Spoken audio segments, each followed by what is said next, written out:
Opa! Cirostra no ar, incomodando os incomodados. Sejam todos muito bem-vindos a mais uma reflexão, a mais um instante aí de raciocínio, troca de ideias, análises, né?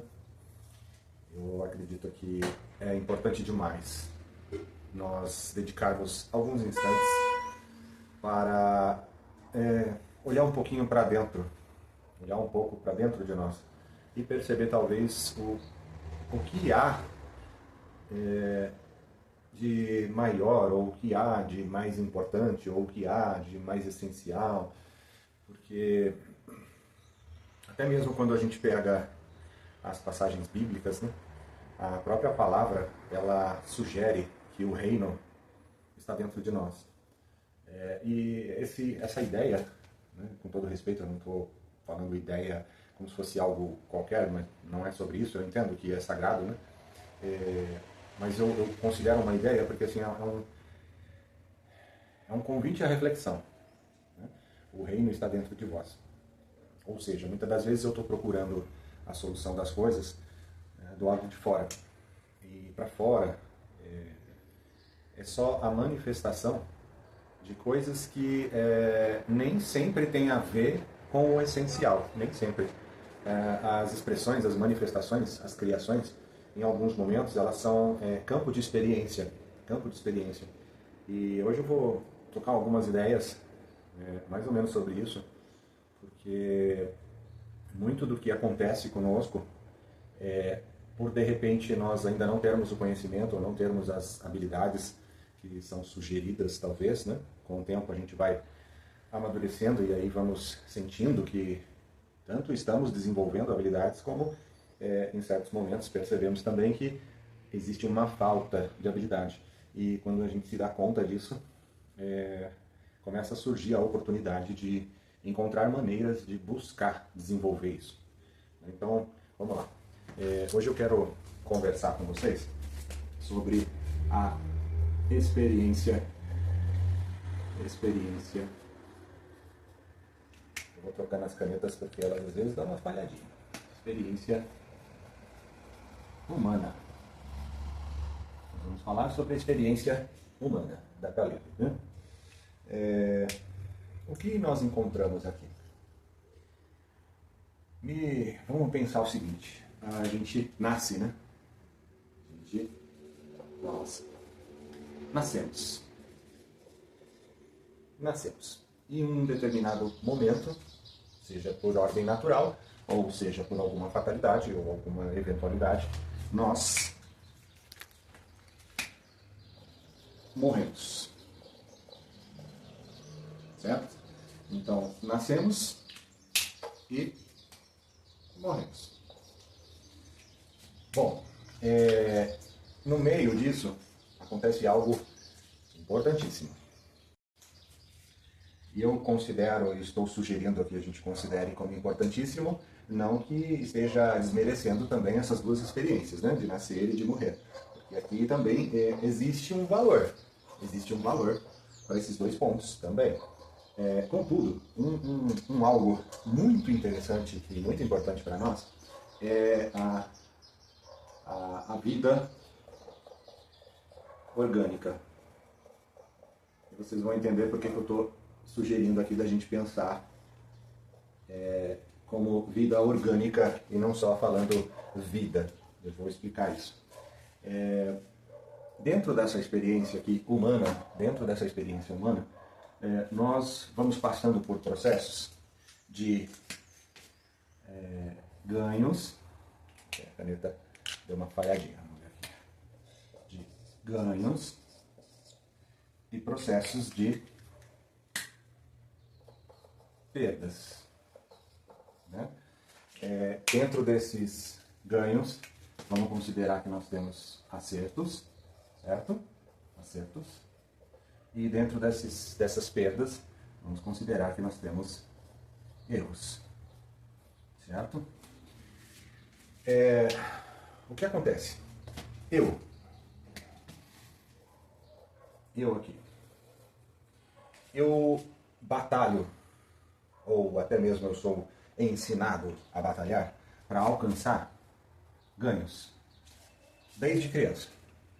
Desde pequenos somos treinados para ganhar. Como assim treinados para ganhar? Claro que cada família, cada estrutura familiar tem uma forma de educar, tem uma forma de passar conhecimentos para os seus. As culturas, os padrões são assim, cada um tem a sua maneira de fazer, né? Não tem certo ou errado, cada um tem a sua forma de se desenvolver. E se a gente for olhar com bastante cuidado os detalhes desses ensinamentos que são passados para nós, não só através das palavras, não é o que eu falo que vai influenciar tanto quanto o que eu faço. As minhas atitudes, elas influenciam e elas ensinam muito mais do que o que eu estou falando. Muito mais. Eu acredito que vocês têm essa noção também, já pararam para prestar atenção nisso, com certeza. Então, nos pequenos detalhes, o que falamos entre nós, dentro das famílias, e para os nossos entes queridos, tem mais a ver com a busca de ganhar, né? De acertar. Mesmo naquela hora que você está dando um corretivo, que você está dando uma bronca, que você está chamando a atenção por alguma coisa, te incomodou o comportamento de algum familiar, de algum amigo, de alguém que está no seu convívio, mesmo naquele momento, o seu intuito ali é de você ganhar e ainda você está tentando mostrar para a pessoa que ela precisa acertar, entende? Então, em pequenos detalhes, nós estamos sempre em busca de uma validação, sempre em busca de uma segurança, sempre em busca de acertar, porque se você acerta, você se sente mais seguro. Então a gente vai manter esse movimento de busca por acertar e por ganhar constantemente. Porém, a gente percebe que a vida ela não é tão simples assim. E nem sempre nós vamos ganhar. Nessa busca, nós acabamos também perdendo. Nós acabamos errando. E agora a gente vai falar um pouquinho sobre a importância do erro. Sim, é isso que eu estou dizendo. O erro é importante. Calma, não vamos entender que eu estou sugerindo que a gente tem que então enfiar o pé na jaca e sair fazendo um monte de de coisa maluca e insana. Não é isso. O erro, ele, a título de experiência, ele nos possibilita ganharmos dentro dessa experiência. Por quê? Aqui nós vamos perceber que a experiência humana, por si só, a experiência humana nada mais é do que uma experiência animal. Tá? Calma, respira. Não estou dizendo que somos animais explicitamente, assim. Porque você tem o animal irracional, que é gato, cachorro, enfim, os animais que a gente tem aí, né, que convivem com a gente tanto na natureza como em casa, enfim, né, passarinho, né? Eles são considerados irracionais. Eles têm lá o seu poder cognitivo, eles possuem o seu poder cognitivo, mas quando se compara com a nossa capacidade, né, a capacidade humana, o humano, ele está dentro vamos falar desse planeta aqui, né? Dentro desse planeta, na hierarquia, o animal humano, o corpo humano, ele tem um potencial de raciocínio, ou seja, ele formula, ele organiza, ele direciona, ele planeja, ele antecipa, ele executa, ele cria metas, isso é raciocínio. O raciocínio nos possibilita isso. Ele fica questionando coisas. Já o animal irracional, passarinho, cachorro, gato, tá? Eles têm um poder de intelecto, um poder de cognitivo, mas não chega ao ponto que nós humanos chegamos, certo? Isso não é novidade para nenhum de nós. Mas eu precisei explicar isso para a gente entender também o conceito do que eu estou falando da experiência humana ser aqui basicamente uma experiência animal, né? Porque estamos utilizando um corpo biológico. Aí vem a explicação da vida orgânica, né? Nascemos dentro de uma experiência humana para termos aí a possibilidade de experimentar, sentir tudo o que acontece dentro do campo energético, do campo quântico, do campo dos elementos. Foi basicamente para isso que a gente nasceu aqui dentro. que a gente veio para cá, né, para viver essa experiência. E um dia nós devolvemos essa vestimenta, esse corpo, para a Terra, que ele é daqui, né? Todos os elementos que a gente tem que compõem esse corpo, se a gente for olhar, minerais, tal, tudo, né?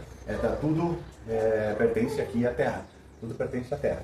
A única coisa que não pertence aqui à Terra, por mais maluco que seja, e posso até me equivocar nessa informação talvez, mas a água, ela veio de fora. A água veio de fora. E muitos elementos, agora não vou conseguir detalhar porque eu estou em outro foco aqui, mas existem elementos que também vieram de fora, que na fusão com a água gerou o princípio da vida. Enfim, aí a gente tem vários estudos aí científicos que podem talvez abrir mais campo para isso. A minha ideia não é essa agora. Mas assim, um dia nós devolvemos essa matéria. E aí? E aí? Acabou? Já era? Perdeu? O que acontece? Falei da vida orgânica. E se de repente a vida eterna ela seja real? E se de repente a vida eterna ela for algo que pertence à nossa verdadeira natureza? Já parou para pensar nisso? O que acontece? Nós temos espírito, mente e corpo. Espírito, mente e corpo. Certo? Espírito, mente e corpo. A vida eterna pertence ao campo do espírito. A vida eterna pertence ao campo do espírito. A vida orgânica, ela pertence a esse campo aqui, mental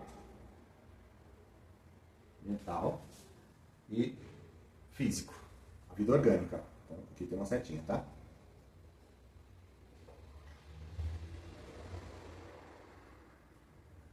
Ficou esquisito, mas é isso aí. Mental e o físico. O nosso espírito, ele tem uma influência direta dentro desse campo aqui. Na verdade, ele está ele se conectou a essa vida biológica através da mente e do corpo. O que acontece? Até para a gente ter um pouquinho mais de discernimento assim, sobre essa ideia toda aqui e chegarmos ao ponto do que eu quero falar aqui de ganhos e perdas, né?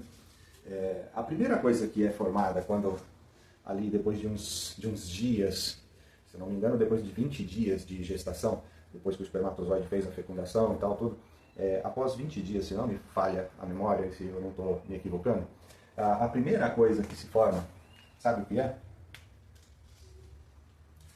A primeira coisa que se forma é o sistema,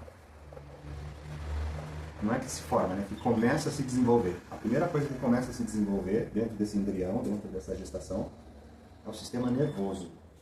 E o sistema nervoso, ele depois, né, aos poucos, ele vai construindo o campo mental. E aos poucos o corpo físico ele vai se desenvolvendo. Certo? Então a primeira coisa aqui, ó, a primeira coisa que vai se desenvolver é o sistema nervoso. Então nós vamos ter a possibilidade de aos poucos o campo mental já ir sendo construído e depois o físico vai sendo elaborado em conjunto. Formação de cérebro, formação de corpo, os órgãos e assim vai. Né? Então nós estamos falando de nascer dentro dessa vida orgânica. Ok? E o que acontece? Durante a experiência aqui na Terra, durante a experiência aqui humana, né, esse corpo animal, o espírito ele vai se identificando com valores,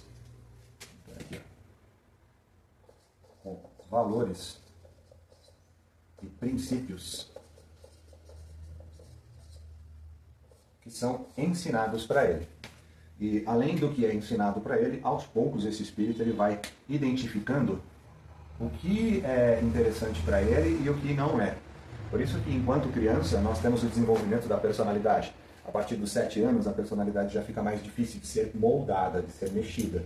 Por isso que a primeira infância é importante estarmos acompanhando de perto, porque depois de uma certa idade da infância, dos 7 em diante, já fica mais difícil de fazer ajustes, bem mais difícil. Porque aí já começa a vir com o tempo a pré-adolescência, a adolescência, e aí o espírito, né, que já não é mais só o espírito, ele está envolvido por um campo mental. Esse campo mental aqui, ele está aprendendo isso aqui, né? Ele está aprendendo valores e princípios dentro da convivência com a sociedade, com a família, com os amigos e tudo mais. Mas entende que os valores, principalmente os valores, né? Principalmente os valores, eles são muito peculiares, eles são muito particulares. Então nós temos aqui dentro dos valores uma questão individual. Uma questão individual. E, consequentemente, dentro dos princípios, uma questão coletiva. Certo? E o que acontece? Na convivência com os seres, na convivência com os demais humanos, seja em casa, na família, ou seja com amigos, colegas, no trabalho, na escola, enfim, na rua, né? No contato com esses seres individuais, cada um deles vai apresentar um valor que para eles é importante. E essa coisa de certo ou errado é muito relativo. Porque depende muito da sua índole, depende muito da sua essência, depende muito da sua cultura, depende muito da sua criação, da sua educação. Não que isso defina, né? Não que isso defina, isso não vai ser parâmetro de definição, mas existe um forte índice de influência de acordo com tudo isso que eu estou falando aqui.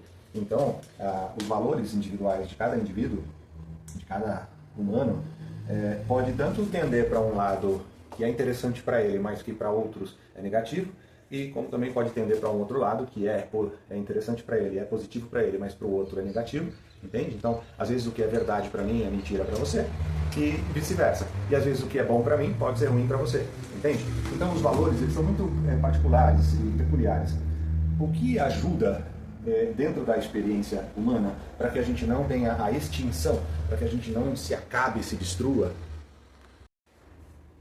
o que tem de interessante e até sugerido para nós dentro da experiência humana, dentro da humanidade, para que a gente não se extinga, para que a gente, como eu estava falando, não se destrua, né? Porque a gente tem algumas sugestões, né? Ou você vai para o lado da ordem, e adquire um progresso, né? Ou você vem para esse lado, ou então você vai para o lado da desordem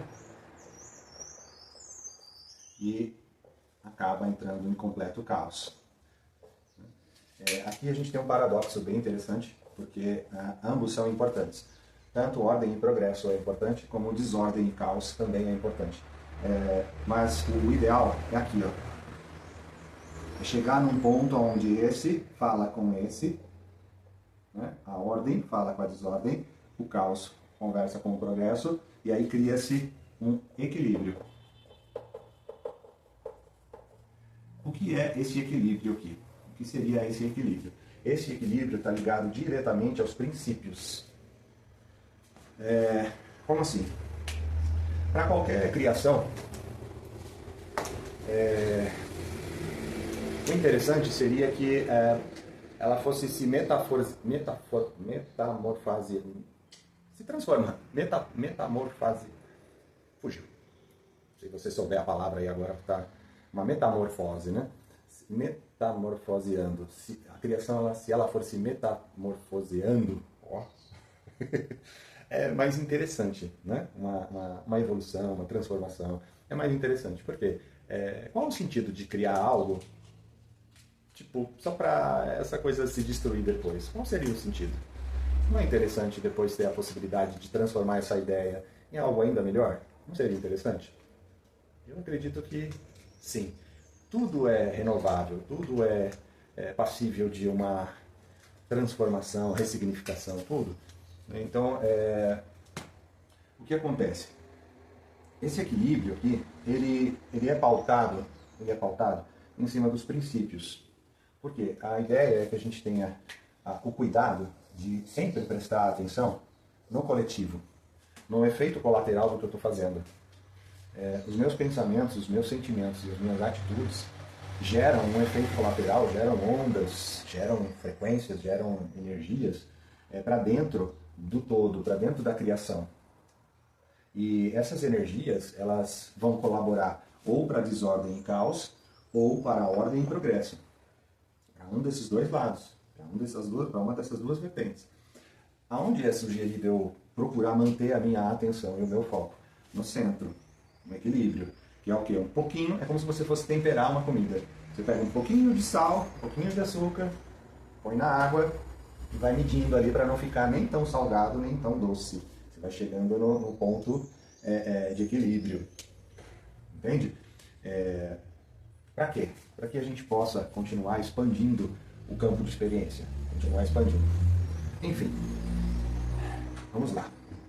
Aonde de fato eu quero chegar? Eu, como sempre, muito detalhista, falante demais, dei toda essa explanação para considerarmos o seguinte. Estamos aqui hoje nessa experiência humana. Buscamos ganhar de todas as formas. Dentro dessa busca, acabamos errando. E com esses erros, nós temos a oportunidade de aprender.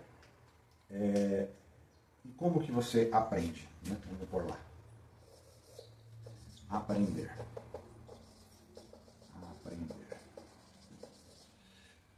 Até a palavrinha aqui, aprender, ela pode ser interpretada como adquirir. Adquirir.